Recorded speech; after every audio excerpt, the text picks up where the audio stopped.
Hanging out in Fulton today, meeting a new family. And again, I want to thank the Garofalos over at Garofalos Importing for suggesting this, and of course, all the great food they had. I'm sure this is Eddie Bellinger, by the way, who's in front of us. 5 classic wins, 65 wins in his career. 52 of those came in Oswego. Almost all of the races were in supermodifieds, although he did run ASA. They ran a 400 lapper up there back in the day. He finished 9th. Also did some asphalt modified stuff. Qualified in the top 10 at Martinsville. 5 classic wins, and I understand the 83 classic was one that was very special. Only one championship. That's the number I think I was a little surprised. I thought it was going to be a little higher than that. Eddie, how we doing, man? Good, doing real good. Yeah. Having fun racing with your son these days, right? Yeah, that's what I just go to help him. Mm-hmm. How much help does he need? Well, it's just him and I pretty much do all the work on it, and Mm-hmm. I know last week we took the motor out, built a new motor, put it in, and we had it all done in about 3 nights after work. You did the motor yourself? Yeah, I still build my own stuff.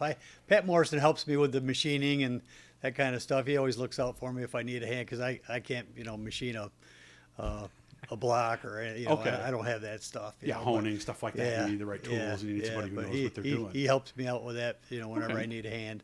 Let's go back to 1972. What got you in this game? Well, I was a lot like my son Brandon. I grew up with my dad was a 3-time track champion at Oswego Speedway. Who was your dad? At Bellinger Senior. Oh, okay. I didn't know there was another generation. Yeah. Okay. Oh yeah. Yeah. My dad was. He was one of the back in the day. Back in the 50s, they had what they called the Fabulous Four. They were actually nicknamed that. It was my dad, Swifty, Lee Bliss, and I think the other one might have been Murphy. I can't remember. Okay. I can't remember the fourth one. Group of But drivers, my huh? dad back. He won the championship in 57, 59, 60. Back in those days, of course, they didn't have these cars. They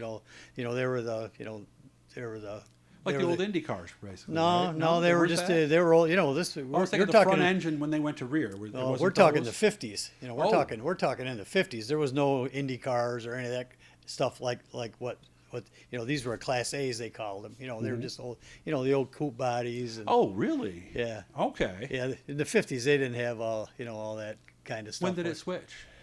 I thought it was early mid '60s.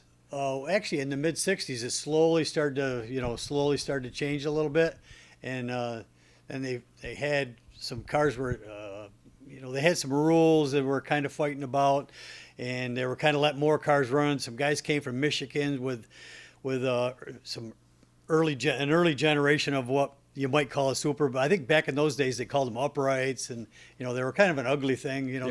Some guys had an old 50-gallon drum on the back for fuel, and they were pretty crude.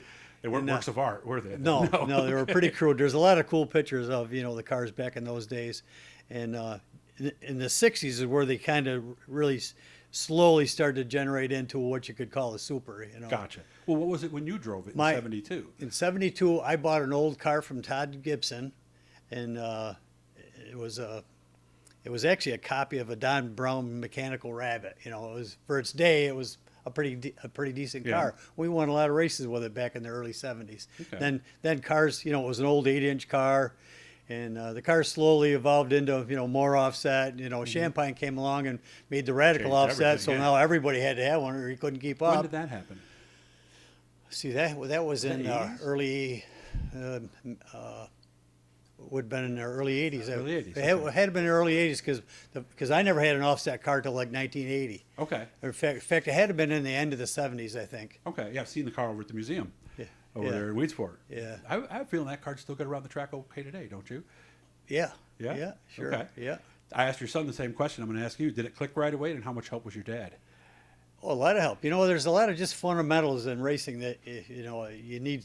You just need to get a boost. You know what I mean? Mm-hmm. If you don't have.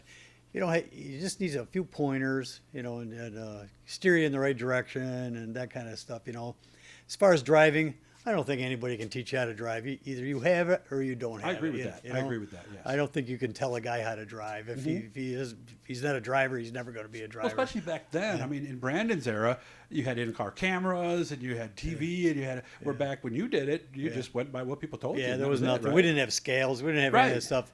I think no bathroom scales even back then. Well, my first scale was I had an old feed scale we used to put under the right rear. That's all we had. That was it. We just Okay. put blocks under the other ones, and Yeah, just to get it and level. if we got smashed up, we just put the right rear back where it was, and it worked good. I don't know. What was the biggest difference in '72 compared to like today with your son's racing? Biggest Well, difference. these cars they're just playing faster, and they're just more superior. There's no way a car from the '72 could run with these. What was it, affordable? More affordable then? Well, it was more affordable because probably everything in racing was half what it is now, and the pay was about the same it is today. That's true. So it's almost like racing for twice what we're racing for now. And he's not joking too. If you look at the purses, if we were to double what we were raced for right now, it would probably be about like what we raced, in '72. Gotcha. So. He won 5 classics, but I was talking to your family. They said there's one that sticks out. 1983, and I guess it's still on YouTube, guys. So look it up.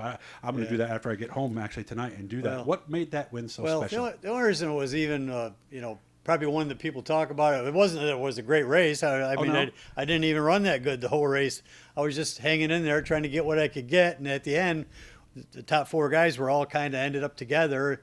And Hebron and Bentley, they were kind of coughing, running out of fuel and stuff, Really? and they kind of banged into each other. And there was a hole there, and I ended up going from 4th to 1st on the last lap. Who was the third guy? Warren Conium. Okay. Warren What happened Conium to was him? in there. Well, he ended up 2nd, right? Yeah, he Followed you through that? Well, I was 4th, and I got through, and then after I got through, he got through, and that's the way it ended up. But I guess the thing that was kind of special about the whole thing is the track, both sides. I mean, there was no empty seats. I mean, I've seen the pictures from back in. Grandstand's packed, right? Yeah. I mean, when they talk about the dirt, super dirt weekend, I mean, Yeah, still not close, huh? I mean, they still didn't have the people that they had back in those days. Of course, there was no internet. No, there was no anything internet. like There was that. no nothing else TV to do. games, and Yeah. people got out of the house and went to the races, Yeah. and I miss those they had a days. huge following, and I guess that's really the thing that kind of made it special is it was just. I mean, we had other classics that were way better races, Yeah, but 4th to 1st on the last lap. Yeah, that I mean, definitely. well, All right, I got to check that out, guys. Make sure you do the same. Told me about another classic that went a different way. There was a problem with the car, something about a nail in a fuel line or something like that. well, that was a classic that was we had won, and later on we were just taking the motor out of the car, and I pulled one of the fuel lines apart, and here's a great big nail in the line. I think Brandon, he used to come down and hang out in the garage, and you never know where you're going to find a tool or a. It was right in the fuel line. It's a miracle it didn't clog it up or something. Yeah.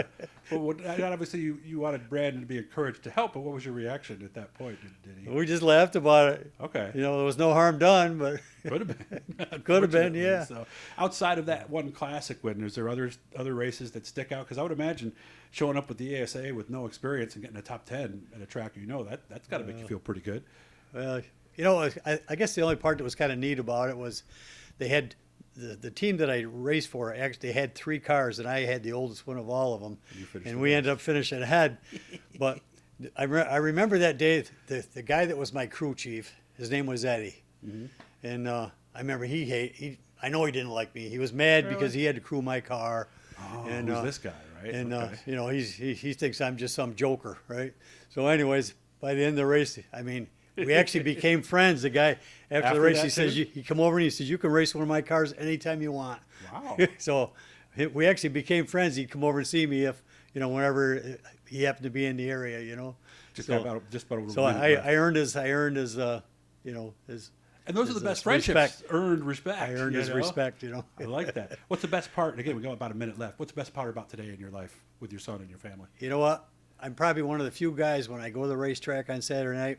My 3 boys come. That's our pit crew, and we hang around. No matter what, we have a couple of drinks, have a few laughs, and Oswego's close by for us, so we don't have to pound the pavement for 5 hours to get home. That's one of the things nice about racing in our backyard. You still got the next day to do what you want to do, and you got to go somewhere with, you're not paying tolls and filling Yeah. up your gas tank and all that kind of stuff. So We'll get more with Eddie this off season. I really appreciate the time. And again, make sure to check out Garofalo's. They're the ones who make all this happen for me. For all these Oswego Speedway interviews, hit the blue E and subscribe. Turn on the notifications, like, share, all that good stuff. So nice to talk to you, and I can't wait to do it again. all right. Thank you. You bet.